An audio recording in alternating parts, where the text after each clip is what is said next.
Hi everyone, welcome to my channel. Today in this video, we are going to learn 6th class first lesson question answers explanation. First lesson, reading A, peace and harmony. Look at the picture and discuss the questions that follow.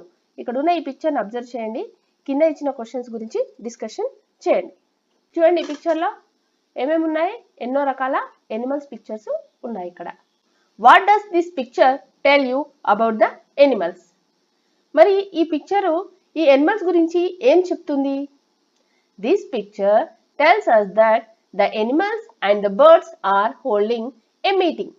They are discussing something seriously. మరి ఈ picture లో ఇక్కడ animals అన్ని కనబడుతున్నాయి కదా, మరి animals గురించి మనం ఏం ఇన్ఫర్మేషన్ ఇస్తుంది ఈ పిక్చర్ లో అంటే, ఈ పిక్చర్ మనకు ఏం చెప్తుందంటే ఒకసారి చూడండి. ఈ పిక్చర్ లో అన్ని ఎనిమల్స్ బర్డ్స్ అన్ని కలిసి ఒక దగ్గర ఉన్నాయి. అంటే ఇవన్నీ ఒక మీటింగ్ ని ఏర్పాటు చేసుకున్నాయి.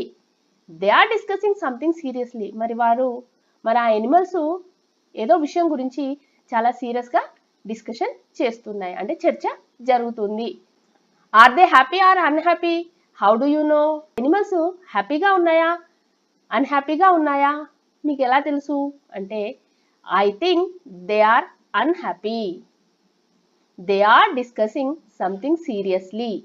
They might have been facing some kind of problem, so they are holding a meeting to solve their problem by discussing it. నేనేమనుకుంటున్నానంటే ఈ పిక్చర్ లో ఉన్న ఈ ఎనిమల్స్ అన్ని అన్హ్యాపీగా ఉన్నాయి. మరి ఎందుకు అనుకుంటున్నా అలా అంటే, they are discussing something seriously. వాళ్ళు చాలా సీరియస్ గా డిస్కషన్ చేస్తున్నారు కదా. మనం హ్యాపీగా ఉంటే సీరియస్ గా డిస్కషన్ చేయం కదా. ఇక్కడ అవి సీరియస్ గా డిస్కషన్ చేస్తున్నాయి కాబట్టి అవన్నీ హ్యాపీగా లేవు. They might have been facing some kind of problem. అవన్నీ ఏదో ఒక ప్రాబ్లమ్ ను ఫేస్ చేస్తున్నట్టు అనిపిస్తుంది. So they are holding a meeting to solve their problem by discussing it. ఆ ప్రాబ్లమ్ ను సాల్వ్ చేసుకోవడానికి అవన్నీ ఒక మీటింగ్ ని కండక్ట్ చేసుకున్నాయి అని ఈ పిక్చర్ లో మనకు తెలుస్తుంది. Oral discourse. Description. Select any one Animal from the above picture and describe it. అయితే ఇదేంటంటే అందులో నుంచి ఏదైనా ఒక పిక్చర్ని తీసుకొని దాని గురించి మీరు డిస్క్రైబ్ చేయండి. ఎలిఫెంట్. ఇక్కడ ఎలిఫెంట్ తీసుకున్నారు. Elephants are the largest land mammals on earth. Male elephants can grow to be 13 feet tall. They have tusks. They can weigh up to nearly 6,500 kilograms. The ears alone can be 5 feet long. Elephants eat all day long. They eat vegetables, grass. Elephant అనేది land పైన పెద్ద mammal. అంటే mammal అంటే ఏంటి అంటే పిల్లల్ని కని పెంచే జంతువును మ్యామల్ అని అంటాము. ఇక్కడ మేల్ ఎలిఫెంట్స్ ఎంతవరకు పెరుగుతాయి అంటే 13 feet పొడవు ఇవి పెరుగుతాయి అన్నట్టు. అవి 6,500 kilograms వరకు వీటిని ఎత్తగలుగుతాయి. వాటి ఇయర్స్ ఎంత పొడవు ఉంటుంది? 5 feet లాంగ్ ఉంటుంది. ఎలిఫెంట్స్ రోజు మొత్తం తింటూనే ఉంటాయి. మరి అవి తినే ఏంటి?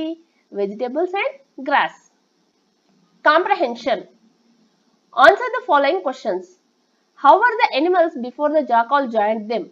Pick out the words which describes their mood. మరి ఇక్కడ లెసన్ విన్నారు కదా, ఇందులో జాకాల్ వచ్చే వరకు ఎనిమల్స్ అంతా హ్యాపీగానే ఉన్నాయి. జాకాల్ వచ్చిన తర్వాత వాడి బిహేవియర్ మొత్తం చేంజ్ అయిపోయింది అని మనకి లెసన్ లో విన్నాం కదా మనము. ఇది ఇక్కడ క్వశ్చన్ ఏం అడుగుతున్నారంటే, మరి ఈ ఎనిమల్స్ అన్ని జాకాల్ రాకముందు ఎలా ఉన్నాయి, ఆ వర్డ్స్ ని మీరు డిస్క్రైబ్ చేయండి, వాటి మూడుని గురించి మీరు డిస్క్రైబ్ చేయండి అని క్వశ్చన్ ఇచ్చారు. Before the jackal join the animals they roamed about the jungle and played together. Jackal ఈ ఎనిమల్స్ లో జాయిన్ కాకంటే ముందు అవన్నీ రోమ్డ్ అంటే అడవి మొత్తము ఫ్రీగా తిరిగేవి. రోమ్డ్ మీన్స్ తిరగడం. అండ్ ప్లే టుగెదర్, అవి కలిసి ఆడుకునేవి. They often held a musical evening. ఇక్కడ OFTEN ఉంది, ఇక్కడ టీ సైలెంట్. ఆఫ్టెన్ అనకూడదు, ఆఫెన్ అనాలి. అవి ఏం చేశాయంటే అవి తరచుగా మ్యూజికల్ ఈవినింగ్ ని ఏర్పాటు చేసుకునేవంట. In a large open field and invited the moon. అలా మ్యూజికల్ ఈవినింగ్ ని ఏర్పాటు చేసుకొని మూన్ ని ఇన్వైట్ చేసేవంట. his friends and the stars to witness their abilities. అవి చేసే ఆ మ్యూజికల్ ఈవినింగ్లో అవి పార్టిసిపేట్ చేసే ప్రోగ్రామ్స్ అన్నింటికి ఈ స్టార్స్ అండ్ ఫ్రెండ్స్ మూన్ అనేవి వాటి ఎబిలిటీస్ని చూసేవంట. The words that describes their mood are proud, admired, enjoyed etcetera. మరి ఇక్కడ వాటి మూడుని డిస్క్రైబ్ చేసే వర్డ్స్ ఏంటి అంటే ప్రౌడ్, గర్వంగా ఫీల్ అవ్వడం, అడ్మైర్డ్, ఎప్పుడు మర్చిపోకుండా గుర్తుంచుకోవడం, ఎంజాయ్డ్ అంటే చాలా ఎంజాయ్ చేయడం ఎట్సెట్రా. ఇవన్నీ ఇక్కడున్న ఎనిమల్స్ యొక్క మూడ్ని డిస్క్రైబ్ చేసే words. Second question, what happen to the animals after the jackal came to the forest? మరి జాకాల్ రాకముందు ఇంత హ్యాపీగా ఉండి మ్యూజికల్ ఈవినింగ్ ఏర్పాటు చేసుకొని మూడ్ని ఇన్వైట్ చేసి అవి చేసే ప్రోగ్రామ్స్ అన్నిటికీ స్టార్స్ ఫ్రెండ్స్ విట్నెస్గా ఉన్నప్పుడు మరి ఎప్పుడైతే జాకాల్ వీటి మధ్యలోకి వచ్చిందో అప్పుడు ఆ ఫారెస్ట్ ఎలా ఉంది, ఆ ఎనిమల్స్ బిహేవియర్ ఎలా ఉంది అని second question. The jackal poison the minds of animals, birds and insects. All the creatures began suspecting one another. ఈ జాకాలు వీటి మధ్యకి రాగానే వాటి మనసునంతా పాయిజన్ చేసింది. పాయిజన్ చేయడం అంటే వాళ్ళు ఇలా చేస్తున్నారు, వీళ్ళు ఇలా చేస్తున్నారు, వాళ్ళకి నువ్వంట రెస్పెక్ట్ లేదని చెప్పేసి ఒకరి మీద ఒకరికి చెప్పి వాటి మైండ్ అంతా పాయిజన్ చేసింది. ఎవరెవరివి? ఎనిమల్స్, బర్డ్స్ అండ్ ఇన్సెక్ట్స్, జంతువులు, పక్షులు, చిన్న చిన్న పురుగులు. All the creatures began suspecting one another. ఇలా చేయడం వల్ల ఆ అడవిలో ఉన్న ఆ ఎనిమల్స్ అన్ని ఒకదాన్ని ఒకటి అనుమానంగా చూస్తూ ఉన్నాయి. They started to put up boundaries and build fences around there properties.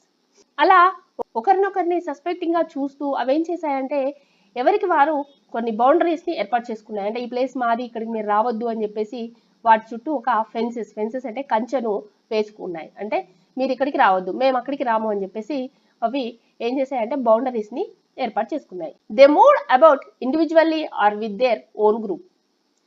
అలా చేసుకోవడం వల్ల అవి ఏం చేశాయంటే అవి ఇండివిజువల్ గా తిరగడం మొదలు పెట్టాయి. అంతకుముందేమో అన్ని కలిసి ఉండేవి, ఇప్పుడు ఇండివిజువల్ గా తిరుగుతున్నాయి. బర్డ్స్ ఒక గ్రూప్ కదా, ఎనిమల్స్ ఒక గ్రూప్ కదా, ఇలా అయితే ఒక్కొక్కరిగా తిరిగేవి, లేదా ఆ గ్రూప్ మాత్రమే బయటకు వెళ్ళడము, తిరగడం లాంటివి చేశాయి. అంటే అంతకుముందు కలిసి ఉన్నారు, ఇప్పుడు ఏమైపోయారు? డివైడ్ అయిపోయారు. Third question, what was the jackals plan? How did it succeed? మరి జాకాల్ ప్లాన్ ఏంటిది, అది ఎలా సక్సెస్ అయింది? The jackal's plan was to disturb the peace and harmony in the forest. మరి అసలు జాకాల్ ప్లాన్ ఏంటి అంటే ఆ అడవిలో చాలా ప్రశాంతంగా ఎంతో హాయిగా అన్నీ కలిసి ఉన్నాయి కదా, ఆ హాయిని ఆ ప్రశాంతతను చెడగొట్టాలని చెప్పేసి దాని plan. He wanted to develop enmity among the creatures in the forest. అదేం చేసిందంటే అక్కడ ఉన్న ఆ జంతువుల మధ్యలో ఎనిమిటీ అంటే శత్రుత్వాన్ని పెంచాలని చెప్పి అనుకుంది. In that way he wished to eat all the creatures in the forest one by one. అయితే ఇలా అక్కడ ఉన్న ఆ ప్రశాంతతను చెరగొట్టి వాటి మధ్యలో శత్రుత్వాన్ని పెంచి అది ఒక్కొక్కరిగా అందరినీ తినేయాలని అనుకుంది. అంటే మనం ఇప్పుడు కలిసిమెలిసి ఉంటే ఎలా ఉంటుంది? బలంగా ఉంటాము. ఫ్రెండ్స్ అందరినీ డివైడ్ చేసి ఒక్కొక్కరిని తిన్నామని చెప్పి అనుకుంది.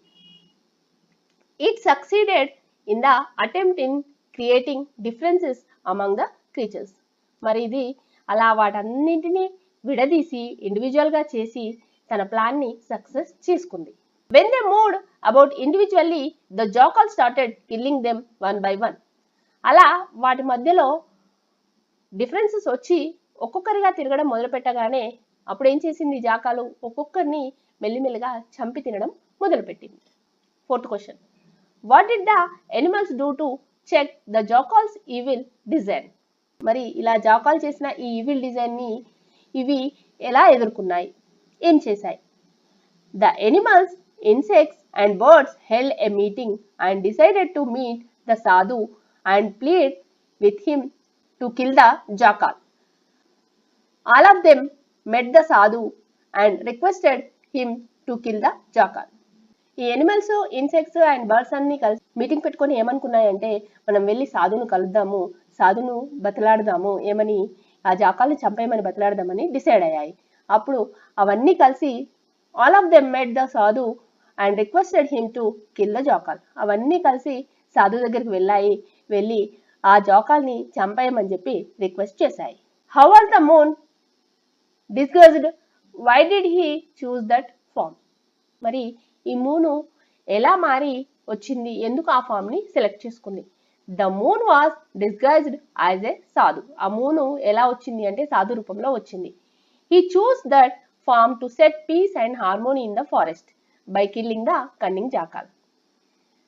అప్పుడు ఈ మూన్ ఏం చేసిందంటే సాధు రూపంలో వచ్చేసి ఆ ఫారెస్ట్ లో ఉన్న హార్మోనీని, పీస్ ని, ఆ ప్రశాంతతను, ఆ శాంతిని అలాగే ఉంచాలని చెప్పేసి అనుకొని ఆ ఫామ్ లో వచ్చి జాకాల్ని చంపడానికి ట్రై చేసింది.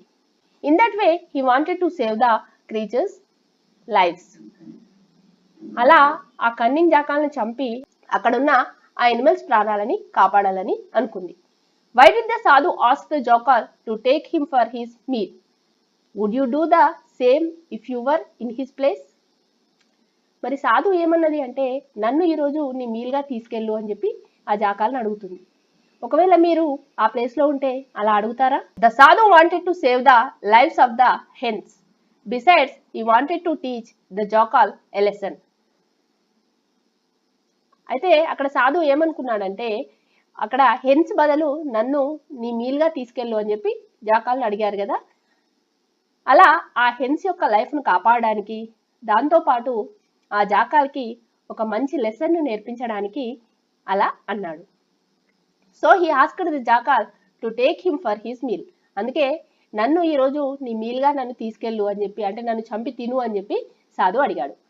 If I were in the sadhu's place I would not do the same. ఒకవేళ నేను ఆ సాధు ప్లేస్ లో ఉంటే నేను అలా చెప్పను. I would kill him using my wit. నేను దాన్ని చంపేస్తాను. What did the sadhu teach the animals in the forest? మరి సాధు అక్కడున్న ఎనిమల్స్ కి ఏం టీచ్ చేశారు? The sadhu taught the animals to live in peace and harmony. He wanted that there would be no fences around them. ఈ సాధు ఏం చెప్పాడంటే మీరందరూ కలిసి ప్రశాంతంగా హాయిగా ఉండండి, మీ మధ్యలో ఇలాంటి ఫెన్సెస్ ఏవి పెట్టుకోకండి. అంటే ఫెన్సెస్ మీన్స్ కంచెలు, ఒకరి ఇది నా ప్లేసు ఇది నా ప్లేసు అని చెప్పి బౌండరీస్ పెట్టుకోవద్దు అని వాళ్ళకి చెప్పాడు. He wished that they might Singh and dance together. ఆ సాధు ఏం కోరుకున్నాడంటే మీరందరూ కలిసి పాటలు పాడుతూ డ్యాన్స్ చేస్తూ కలిసిమెలిసి ఉండాలని వాళ్ళకి చెప్పాడు. He advised them to remember him and not to be afraid. తర్వాత వాటికి ఒక అడ్వైజ్ ఇచ్చాడు, ఏంటంటే నన్ను ఎప్పుడు గుర్తుంచుకోండి, ఎప్పుడు భయపడకండి అని చెప్పాడు. నెక్స్ట్ వీడియోలో మరికొన్ని క్వశ్చన్స్తో కలుద్దాం. ఈ వీడియో కనుక మీకు నచ్చినట్లయితే ఈ వీడియోని లైక్ చేయండి, షేర్ చేయండి, అలాగే నా ఛానల్ను సబ్స్క్రైబ్ చేసుకోండి. మరో వీడియోతో మీ ముందుంటాను.